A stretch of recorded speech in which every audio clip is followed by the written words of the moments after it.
Well, I never thought it could have been done, but guys, they did it. They ruined the character of Michael Myers forever.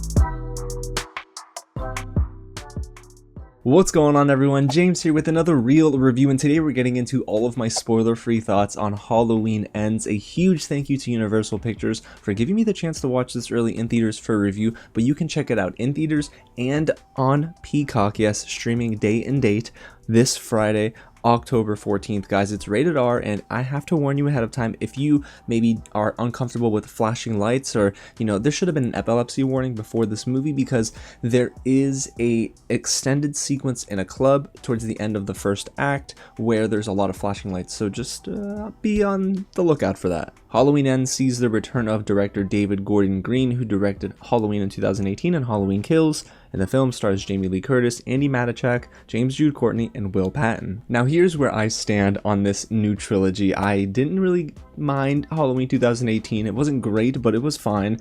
And then there's Halloween Kills, which, if you see my review, I think that movie's terrible. And then there's Halloween Ends, which, well, I will tell you what I liked and what I didn't like about this movie in just a little bit. But before we get started, if it is your first time here at the channel, welcome to Real James, where I absolutely love talking about movies, TV, and all the news in between. So if you do too, go ahead and hit the big red button below, subscribe to the channel, tap on the bell, and hit the thumbs up button for more reviews just like this. And get loud in the comments and let me know your ranking of these new Halloween films. Which one is at the top and which one's at the bottom for you? I'm very curious to hear what you guys have to say about Halloween Ends once we get to the end of this review.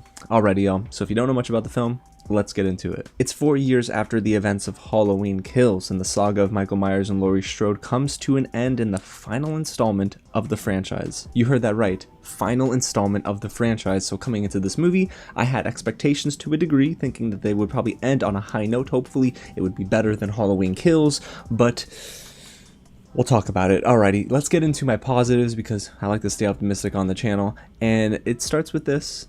The cold open in this movie was actually pretty clever. The first 10 minutes of this film was probably the best 10 minutes of the entire movie. There was a lot of subversion, there was a lot of cool jump scares, but it felt like, to me, things were on the up and up when the film started. It's unfortunate that things kind of went downhill from there, but I at least saw the vision, even if it was just a glimmer. And the second thing that I found to be positive about this movie are the kills. It's been brutal for this entire trilogy, but in Halloween Ends, it's probably been the most brutal yet. For all of its faults, Halloween Kills has some really brutal moments where our characters, they suffer a really bad fate at the hand of Michael Myers, but when it comes to Halloween Ends, that trend kind of continues in a roundabout way. And I say that because, well, when you see the movie,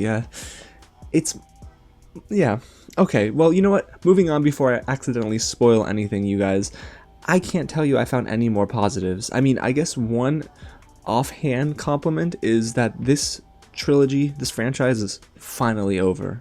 I don't know if it will be over forever, but it's finally over for a good while, guys, because now it's time to get into my negatives, and Halloween Ends is just terrible. And sadly, the character of Michael Myers is ruined forever. His legacy was pretty much tarnished in Halloween Ends. If you're a big fan of this franchise, if you love Michael Myers, if you love Laurie Strode, if you love the whole lore and mythology surrounding this titular Halloween character, you're going to be very disappointed in this movie. I just feel the intimidation factor was completely stripped away from Michael Myers in this movie, and it's all because of a very dumb writing decision, and you're either gonna love it or you're either gonna hate it. There's no middle ground for what they're about to do in this movie when you see it, but yeah, it's just awful, and I really didn't think that they used Michael Myers in a very effective or clever way. I mean, he's hardly in the movie, and whenever he is, it's pretty much a joke. There's really nothing about the character of Michael Myers in this film that screams scary, intimidating, and honestly, if this is the final film and the final time we see Michael Myers on screen, guys, I don't know. I just think that they did him a disservice. And not only that, I do feel fans are going to be very upset. See, I actually love the original Halloween film. I can't tell you I've seen every Halloween movie, but of the Halloween films I've seen, Halloween Ends might just be the worst of them all. And another huge reason why this film is all over the place for me is because the writing, directing, and editing is just an entire mess. Let's begin with the directing and writing. It's just this film cares very little for the characters it presents. And I'm not talking about the supporting characters that you know are probably going to die. I'm talking about our main characters. Jamie Lee Curtis is a horror legend, and she's on screen portraying a character whom we are led to believe is the final time we'll see her, and it hardly feels like a coronation. Instead, they prey on the nostalgia of it all, but the script is just a mess. There's little to no character development, and whenever there is, it's incredibly forced, and the movie just doesn't tell even semi-decent and engaging story. For the final film in a franchise like this, I just felt like it had the weight of a tiny drop of water in the ocean. And how is that supposed to make me feel good about this being the final movie in this franchise? And Halloween Ends is completely derailed by the second act with an incredibly questionable and ineffective plot turn. Now, I mentioned this a little bit earlier, you're either going to love it or you're going to hate it, but for me and a lot of people in our theater, it's laughably bad. And the movie does its best to provide moments that build up to this climax that unfortunately falls flat on its face. Seriously, by the third act, I was thinking that's it? At least end on a solid note, and it did anything but. And then there's the dialogue in this movie. You can tell that there were 4 screenwriters that wrote this script because every tone is all over the place. Sometimes it's almost too comedic, and then sometimes it's almost too serious, and then the drama doesn't work, but it's awkward in the worst ways. And honestly, I hate to say this, but after reading through all of these negatives so far, because we got some more coming up, I do feel director David Gordon Green and Danny McBride, they ruined this franchise for me. The movie tries to be 5 different things at once, you guys, and it fails to connect on any of them. It just, these weird janky edits and extremely out of left field character moments. There's nothing about this movie that clicks, and there's zero pacing. But even outside of the technical elements, I wish I can come to you with some positives about the acting, but all of these characters and their actors are just so misused, beginning with Jamie Lee Curtis as Laurie Strode. She's a great actor, we know this, I know this, but they wrote her and the character of Laurie into a wall. There are a few of these flashback montages where they try to, again, prey on your nostalgia and be like, oh my gosh, I remember when this happened in the movie, oh my gosh, remember that scene? And then they're trying to build to this conclusion, and all they do is succeed at making this character incredibly thin in terms of their motivations, and then they start to do certain things that you think, was this meant to be added in at this point, or were there reshoots here? Because none of it flowed. And then there's Andi Matichak, who tries her hardest as Allison, the granddaughter to Laurie, but the film relegates her to this hopeless romantic. It was, to me, one of the dumbest decisions in the movie. This is supposed to be a woman who is a survivor, she's strong-willed, and I get it.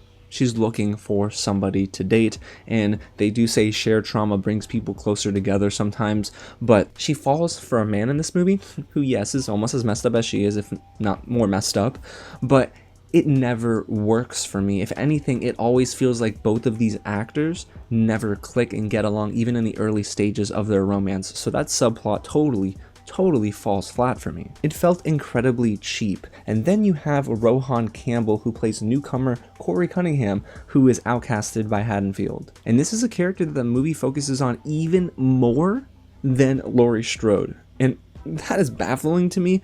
But then when you find out what they're doing with this character, I shook my head. I completely almost sunk into my chair thinking, I cannot believe this is real. But this is a troubled kid, and they do their best at first to set up that he would be a main player, but he's in the movie too much. He's in the movie far too much, you guys, more than Michael Myers. And I'm thinking to myself, how can a supporting character, for all intents and purposes, be in this movie more than Michael Myers, who's supposed to be a main player? It's ridiculous to me. It's just a shame that he was the victim of the film's most egregious mistake in terms of storytelling. And then, guys, by the third act, I just wanted Halloween Ends to end. It's hardly a Halloween film, you guys, and I mean that in the context of the franchise. It doesn't feel like Michael Myers is given any sort of pedestal in this film, and the most brutal kills don't come necessarily from him. It's baffling to me that the director and the writers came to the same table and said, you know, this is the direction we're going. We're going to tell a story for Halloween Ends, the final film supposedly in the franchise, and this is the best we got. I guess there's a reason it's going to Peacock same day as it hits theaters. Guys, I think this movie is awful. So overall, you guys, was I expecting much from Halloween Ends after Halloween Kills? Absolutely not, but this was worse than I could have imagined. This actually made me appreciate Halloween Kills a little bit more, and that is saying a whole lot for me. This film is just, it's a movie that ruined the franchise. And that's crazy to think about because Halloween has such a legacy among its fans, among the films spanning over the several years this franchise has been alive, but not even a great John Carpenter score could have saved this movie. Halloween Ends is the product and result of a film that takes zero notes from what happened in the previous film and then goes and throws junk on screen for an hour and a half. But I guess that's a positive, that it was kind of a short film. Were there brutal kills? Yes. Was there enough gore to satisfy some fans? Absolutely. But was this movie clever? No. Did it do anything great or impressive? Absolutely not. Was the cinematography at least pleasant to look at? No. There are so many boxes that this movie doesn't check for it to be the final film in a franchise, for me to even think that it was okay, decent, or worthy of being the final film in a franchise. So it's upsetting, but if I had to rate this out of 5 knives, get it, probably would be half a knife out of 5. This is one of the worst movies of the year, guys. This film is just terrible. It joins the ranks of Blonde on Netflix in terms of films that are just awful, and by the end you just wanted it to end so much sooner than it did. But there you have it, you guys. That's my real review of Halloween Ends. Again, let me know down below in the comments if you agree with me, hey, if you disagree with me, or if you're right in the middle. And hey, hit the big red button and subscribe to the channel for more reviews just like this. Usually I'm very positive on the channel, but in this case, I gotta be very honest, because Halloween Ends is the most anticlimactic ending to a franchise that I probably have ever seen. Alrighty, y'all. Again, thanks so much for watching, and I'll catch you at the next screening. And I probably made Michael Myers mad, didn't I? Well, I'm not worried. This movie didn't really make me scared of him anymore.